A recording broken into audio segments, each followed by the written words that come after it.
Stop what you're doing, Lions fans, because we've got breaking news, and no, for once it doesn't directly involve the Detroit Lions. Yet. But stick with us, because by the end of this video, you might be wishing it did. And honestly, if we all wish hard enough, maybe we can manifest this one into existence. Here's the headline shaking up the football world today. Vita Vea, the massive two-time Pro Bowl defensive tackle for the Tampa Bay Buccaneers, has officially requested a trade. According to reporting from NFL Network's Mike Garafolo, the request comes after failed attempts to work out a contract extension, with the news coming straight from Vea's agent, Colin Roberts. Vea is entering his 9th season with the Buccaneers organization. And here's the kicker. He's doing it in the final year of his current contract. That's a massive storyline all on its own. A former first-round pick, a certified championship-caliber player, now potentially on the trade block with 1 year left on his deal. This is the kind of news that makes front offices around the league sit up straight. Now, let's address the obvious question buzzing around Detroit right now. Do the Lions actually need another defensive tackle? On paper, no. Not exactly. Detroit already has bodies in the middle of that defensive line, including Alan McNeil and DJ Reader, among others. So the roster spot isn't screaming for an addition. But here's the thing about championship windows. They don't wait for you to have a need. They reward you for having the best players possible. Need or no need. And this is a team that has been so close to the mountaintop the last 2 seasons, only to watch that defense buckle at the worst possible moments. So when a proven, physical, championship pedigree defensive tackle like Vita Vea suddenly becomes available, you don't just shrug it off. You at least pick up the phone.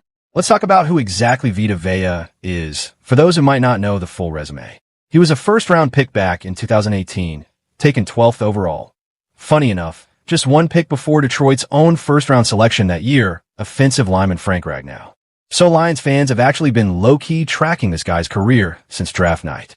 Vea has built a reputation over his career as an absolute mountain of man in the trenches, a true force against the run, and someone who chips in more than you'd expect as a pass rusher for a player his size.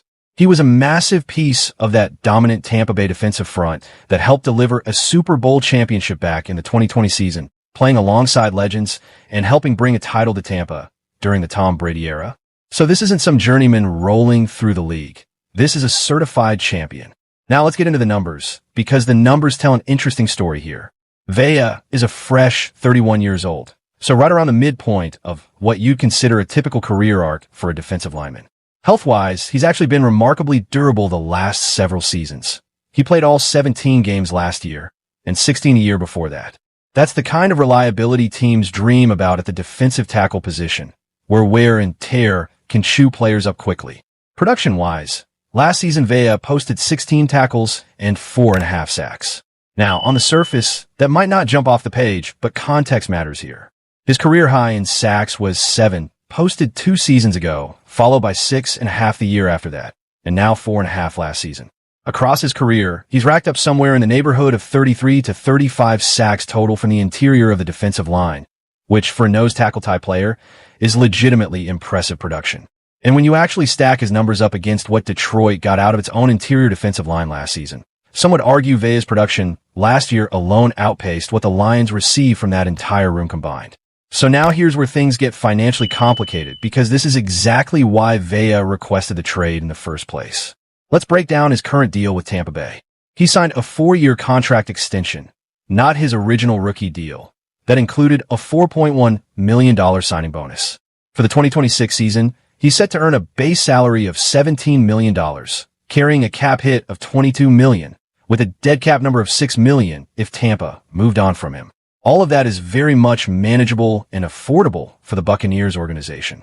Vea wasn't asking to be paid this deal. He was asking for what comes after it, a new extension that reflects his value and legacy. And when those conversations stalled out, he made his frustration known the only way players really can, by requesting his way out of town. So the real question becomes, what exactly is Vea going to be looking for on his next contract? And look, here's an important wrinkle in this whole situation. Vea already has his Super Bowl ring. He already has his legacy cemented. He's not chasing a championship to validate his career. He's already validated it. So whatever team lands him isn't just buying a name.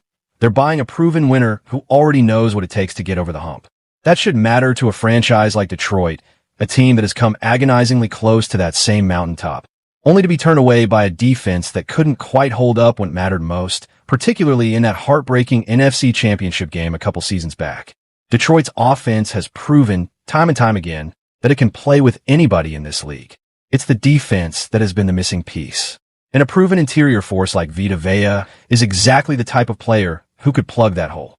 Now let's play out the hypothetical everyone is already thinking about, because it's the spiciest part of this entire conversation. Would the Detroit Lions actually consider offering up Alan McNeil in some kind of trade package to bring in Vita Vea? Let's lay out the comparison side by side, because the numbers here are fascinating. Alan McNeil is 26 years old, about to turn 27. That's a 4 to 4.5 year age gap between him and Vea. Last season, McNeil posted 5 tackles and 1 sack across what was admittedly an injury-shortened, difficult year for him. Compare that to Vea's 16 tackles and 4.5 sacks in the same span. And the production gap last season heavily favors the older player. And then there's the contract situation, which honestly might be the most jaw-dropping part of this whole breakdown. McNeil signed a significant second contract with Detroit, and this year he's set to earn a base salary of $23 million, with a cap hit of $28 million and a dead cap value if he were traded or released sitting at a staggering $44 million. That dead cap number is enormous. It would sting significantly for Detroit's books in the short term. However, there's reportedly a potential out in that contract after next season, meaning the door isn't completely sealed shut on restructuring the roster down the line if needed. So here's the uncomfortable truth this whole comparison forces Lions fans to sit with. This is a business. As much as fans love a player, as much as history and loyalty matter, front offices ultimately have to make cold, calculated decisions based on production, cap space, and championship windows. And right now, Detroit is very much sitting in a championship window. General manager Brad Holmes and head coach Dan Campbell reportedly have a limited runway left together before things could look very different in Detroit. In 2 years' time, this could be an entirely different organization. A new starting quarterback, a new head coach, maybe even a new general manager calling shots. Teams evolve, pieces get moved, and legacies get written in real time, not in hindsight. And here's an interesting wrinkle to consider on the financial side of things. Thanks to how Detroit's roster has been constructed, particularly following some off-field distractions involving cornerback Terrion Arnold, the Lions may not be staring down a wave of massive future contract extensions the way some other contending teams are. Once players like Jahmyr Gibbs, Brian Branch, and Sam Laporta get their second contracts locked up, there isn't an obvious next wave of superstar-level extensions looming on the horizon. That actually gives Detroit's front office a little more financial flexibility to get aggressive if the right opportunity, like say the disgruntled 2-time Pro Bowler requesting a trade, happens to present itself. So would Detroit actually pull the trigger on this? Realistically, almost certainly not. Trading away a former high-value draft pick and starter like Alan McNeil, especially after just recently paying him, would be an enormous and controversial move, and the cap consequences alone make it an incredibly complicated transaction to actually execute. But realistically unlikely doesn't mean it's not fun, and frankly necessary, to talk about. Football fans love nothing more than a juicy hypothetical, and this one checks every box. Proven champion wants out, disgruntled star, salary cap drama, and a super bull-hungry fan base wondering out loud if their team should be more aggressive. And really, that's the emotional core of this entire story for Detroit fans. This organization has captured hearts across the country the last couple seasons with its physical, blue-collar, never-say-die identity. But at the end of the day, physicality and swagger only get you so far without hardware to show for it. Lions fans have watched other fan bases, most recently the New York Knicks faithful, celebrating an NBA Finals run after 53 long years of waiting. Hoist banners, celebrate parades, and live out championship dreams. And there's a very real, very human sense of jealousy that comes with watching another fan base finally break through while you're still chasing that same feeling. Every single Lions fan watching those Knicks celebrations couldn't help but think, man, I cannot wait for that to be us. That's exactly why stories like this Vita Vea trade request matter so much, even when they don't directly involve Detroit. It's a reminder that the 2-year championship window teams, like the Lions currently have, doesn't stay open forever. Windows close. Rosters age. coaches and executives move on. If there's ever a time to be bold, to make the uncomfortable business decision, to prioritize winning now over sentimental loyalty, that time is now, while Dan Campbell and Brad Holmes are still building something special together in Motown. So here's the big question we want answered in the comments below. If a deal ever did materialize, if Tampa Bay actually made Vita Vea available in trade talks, would you as a Lions fan actually be on board with sending Alan McNeil the other way to make it happen? Is Vita Vea's championship pedigree, durability, and instant production worth the massive dead cap hit and emotional gut punch of moving on from a player Detroit only recently invested serious money in? Or does loyalty and long-term upside win out, even if it means potentially leaving production on the table in a win-now window?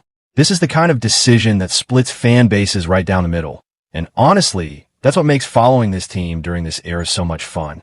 Every single roster decision feels like it matters because the stakes are actually real. Detroit isn't rebuilding anymore. Detroit isn't hoping for relevance. Detroit is knocking on the door of a championship, and every trade rumor, every contract situation across the league suddenly becomes relevant to the conversation about how this team gets over the top. So keep an eye on this Vita Vea situation as it develops. Whether or not the Lions ever actually get involved, this is exactly the kind of blockbuster storyline that could shake up the entire NFC landscape heading into the season. And who knows? Sometimes all it takes is one disgruntled star, one contract dispute, and one bold front office willing to make the call nobody expected. All right, Detroit Scope family, that's the breakdown. Let us know down in the comments. Would you make this trade happen if Detroit had the chance? Sound off. We want to hear every single opinion, spicy takes included. And if you're new to this channel, we would love to have you stick around. We are on a serious push right now to hit 1,000 subscribers. And here's the best part. Subscribing costs you absolutely nothing. It's completely free, it takes 2 seconds, and it genuinely helps this channel grow, so we can keep bringing you this kind of breaking Lions coverage every single day. So do us a favor, hit that subscribe button, drop a like on this video, and tell us in the comments who you think the Lions should be targeting this offseason. We read every single one. Thanks for watching, Detroit Scope family, and as always, go Lions.